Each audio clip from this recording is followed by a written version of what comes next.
Hey guys, we are up early on a really dreary and kind of ugly day, but we are on our way to the annual Greenville Library book sale.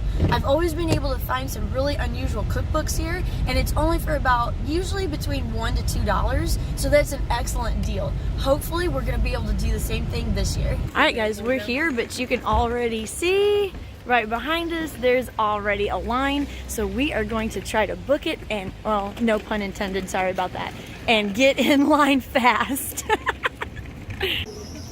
Okay guys, here is our plan of attack for the room. You can see cooking is right here, so that's the first place we're going to go to. Then if we have time, we're going to look maybe into the crafts and some of the other fiction, but this is what we're going to concentrate on. So we just found this section right here labeled Vampires, Astrology, and Weird Stuff. We are definitely going to check that out.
I don't know if this is really all that weird. Some of it's not. Yeah, this is just...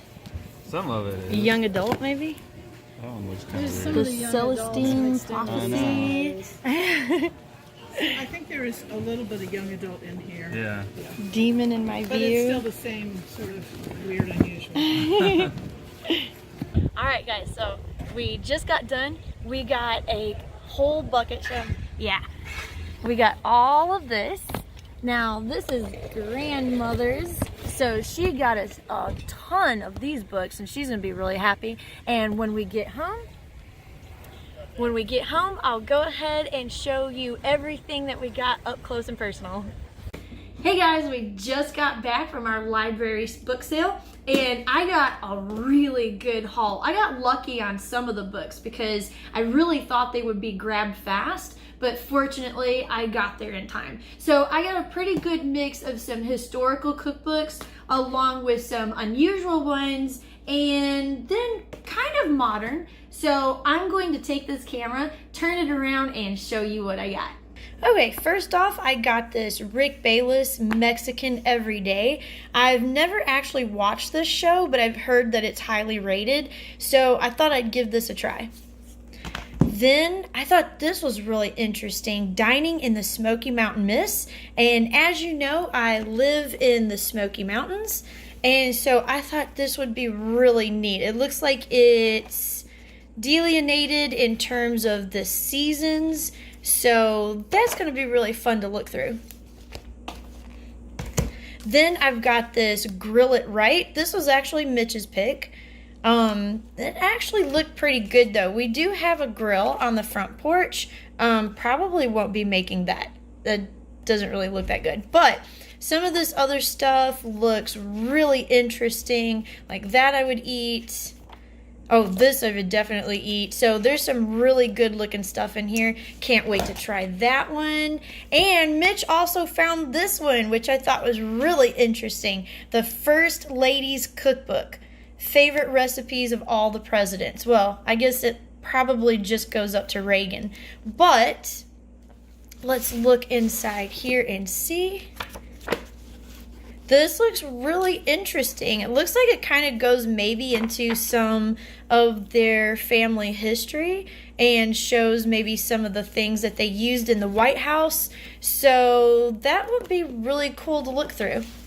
Then, keeping with the presidential theme, I guess, we've got the James K. Polk cookbook. You know, not a president that we really hear of a whole lot, but the cookbook looked kind of interesting. It's from 1978, so I really wanted to give that a try. Then this one I was really kind of surprised at. This is not actually a cookbook, but it's actually cards from all the ships in the Royal Caribbean line and what they eat. So here's French night, and you can see it's got some recipes in there.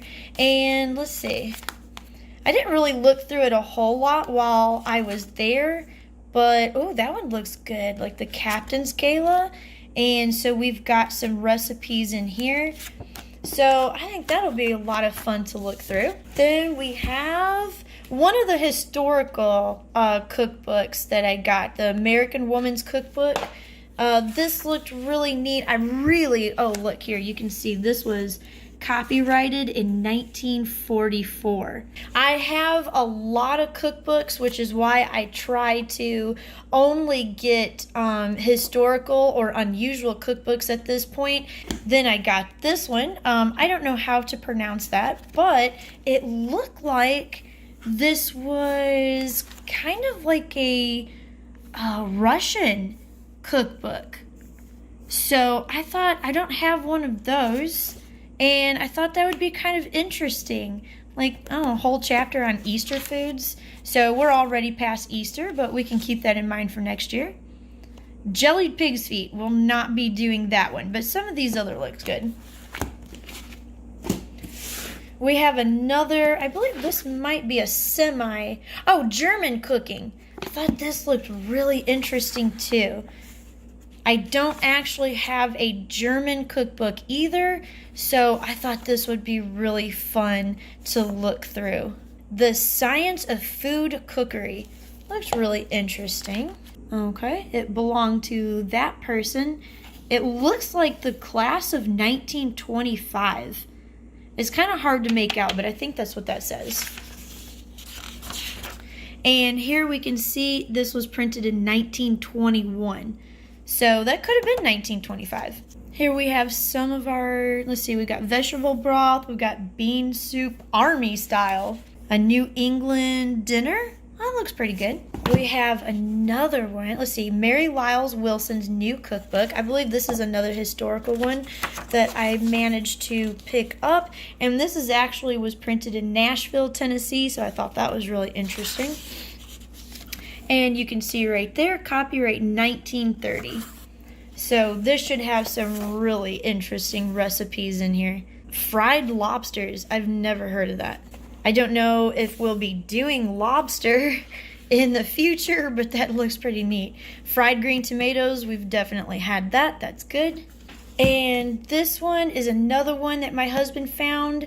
I thought this was just country cooking, as in, like, you know, just rural America kind of cooking. I've already got cookbooks like that, but this is actually country cooking from 50 different countries. There's Mexico, so I thought this would be really cool to look through. And then, of course, we've got the USA, Romania. That looks good. Oh, Uruguay. That's interesting. Okay, we may have to start picking some different recipes out of that one. And then this one I thought was cool, the New York Times Cookbook.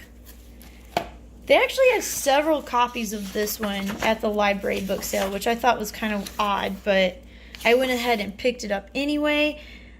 This particular one was 1961. So not too old, but it's still interesting. We've got oysters Rockefeller. Eggplant lamb casserole. I don't know about that one. But some of these other ones look really good. Here we have some pictures where I don't know what it was about the 60s and 70s, but they had the oddest food layouts in these cookbooks during those 2 decades. They're really fascinating, but I would never lay my food out like this. It's so weird. And then I saved the best one for last. This one, I was shocked that it was still sitting in the book sale. This one is, well, first off, I've never heard of this before. New delineator recipes. I know what delineate means, but I don't know what that has to do with recipes. But the reason why I was really glad to get this is because I love in these old cookbooks when the first person that owned it went through and put in their own recipes in the margins. We have a ton of, this woman must have been like a really, really big cook. I don't think it says her name anywhere. Sometimes it does, but this one I don't think did. And this one says copyright 1929. And this was a nice little treasure too. We've got all kinds of little things, little recipes, and little booklets that she saved and put in here. So we may need to do an episode just on like some of these little booklets in here. Like some of these sandwiches look really good. This one also had sandwiches for children that looked really good. And she's got just little tiny slips of paper everywhere. Let's see. These are really interesting too. Let's see. Oh, and this is mostly from the Knoxville News Sentinel. Let's see, this one's from 1955. And it looked like most of the newspaper clippings was ranging from 1949 to 1955. So we've got a fisherman's catch right there. And hopefully maybe you can pause on some of these if any of them look interesting and you want to give them a try at home. Here's some orange bread, but it looks like she cut this out for just the chocolate pie. Here's How of Creamed Hamburger, and I love this one because this lady here is giving some quick dishes that leaves you swim and golf time. Very nice of her. We have some other little recipes. I thought this was cute. We have a little booklet from Old Fashioned Country Cured Ham, but this says from Greeneville, Tennessee, but we don't have this anymore in Greeneville. So, but anyway, here's just a little booklet that must have come from a ham that she bought and she just saved the recipes. This is something to do. I think this is a dessert because we've got some Jell-O in there, but it's also got onion and pickle. So I don't know. I'll have to look more closely at that one. We've got a canasta expert visits. Okay. I didn't know you could be an expert in that, but there you go. And here looks like she just cut out some family favorites. So here's some ham pie. Let's see what's on the other side. Oh, this is the fun one. Okay. Do your exercise to music. There we go. And I love this one too. Apparently there's a fashion horoscope. So if you are fashion conscious, don't overlook the velvet touch. Do add it to last year's jacket. I guess I will. Here's a surprise pumpkin pie. There's Mrs. Nola Hodges. She planned a Halloween party. I guess they had a good time. And at some point, she wasn't feeling well, and someone sent her flowers. And she kept the card. And here's something a little scary that I found. She used a straight pin. I don't know if you can see that. There you go. She used a straight pin to keep her papers together. So that's not a little dangerous. We've got, oh, here we go. She must have also gone on a diet at some time because I've seen quite a few little newspaper clippings about diet things. So there she was counting her calories. She must have bought some, I don't know what she bought. She must have bought something and then saved the packaging on the outside. Oh, and you know, they used to do this in old newspapers, and I don't know if they really do it in newspapers today as much, but when somebody would have someone come to visit from out of town, they would actually write it up who was coming and who was being visited, and write it up in the newspaper, and then they would give the itinerary of the people that they were coming or that they were going to entertain. So there, a Mrs. Bobo from Alabama was coming to visit someone here in Tennessee, and they wrote up what they did. And then here I thought this was really interesting, and we may want to look into this for a future video. But in this one, she actually wrote down, I don't know if you can kind of read her handwriting right there, but she wrote down how much things cost, I'm assuming in the 1950s. So there you go. You can kind of get a list of what food used to be. I know there's a half A pound of butter was like 25 cents. Looks like she got 2 cabbages for, I think it was 20 cents. I saw that on here somewhere, but I think it was 2 cabbages for 20 cents. So we may have to get a few things and do some price comparisons and see how things have changed. She also had planned a luncheon, and so she had all her luncheon ideas that she was going to serve. So it looked like she was going to end with ice cream and hot rolls and serve that with coffee. Very nice. Alright guys, there you have it. Hope you really enjoyed this library book sale haul as much as I did. And I already can't wait for next year, actually. And if you saw one in particular that you really want me to try next, go ahead and put that in the comment section below, and we'll try to get that as soon as we can. So thanks for watching. Hope you enjoyed. We'll see you next time. Bye. If you like this video, make sure to hit the like button and hit the subscribe button for future videos. In the meantime, here are 2 videos you may enjoy. Thanks for watching.